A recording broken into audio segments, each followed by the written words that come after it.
വൈകുന്നേരം നമ്മൾ വീട്ടിലേക്ക് പോകുമ്പോഴും നമ്മൾ ഓരോരുത്തരുടെയും ഇടമായ പരിശുദ്ധ ഖുർആനിൽ മസ്കൻ എന്നാണ് ആ ഇടത്തെ വിശേഷിപ്പിക്കുന്നത്.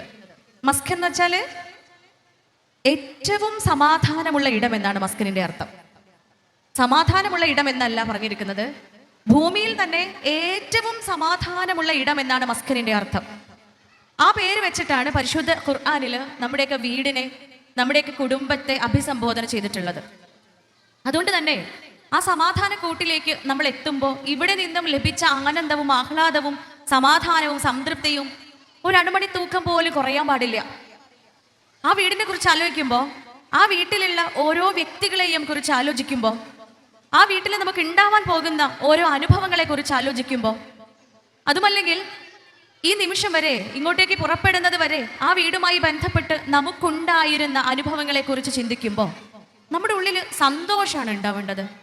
നേരത്തെ പറഞ്ഞ ആ ഇമ്പവും ആനന്ദവും ആഹ്ലാദവുമാണ് ഉണ്ടാവേണ്ടത്. പക്ഷെ പലപ്പോഴും നമ്മൾ ഓരോരുത്തരും ഇങ്ങനെ നെഞ്ചിൽ കൈ വെച്ചുകൊണ്ട് ചിന്തിക്കുമ്പോൾ, ഞാൻ പൂർണ്ണമായും മസ്കൻ എന്ന ആ വാക്കിൻ്റെ അർത്ഥം എൻ്റെ കുടുംബത്തിൽ ആസ്വദിക്കുവാൻ, പൂർത്തിയാക്കുവാൻ എനിക്ക് സാധിക്കുന്നുണ്ടോ എന്ന് ചിന്തിക്കേണ്ടതുണ്ട്. കാരണം മസ്കൻ എന്ന് നമ്മളെ കുടുംബത്തെ, നമ്മളെ വീടിനെ പേരിട്ട് വിളിച്ചത് മറ്റാരുമല്ല, റബ്ബാണ്, അള്ളാഹു ആണ്. അതുകൊണ്ട് തന്നെ ദൈവം നമുക്ക് നൽകുന്ന ഒരു വാഗ്ദാനമാണത്. ആ മസ്കൻ എന്ന പേരിന്റെ അർത്ഥം അത് പൂർത്തിയാക്കുക എന്നത് നമ്മളിൽ ഓരോരുത്തരിലും നിക്ഷിപ്തമായ കർത്തവ്യമാണ്, ബാധ്യതയാണ്.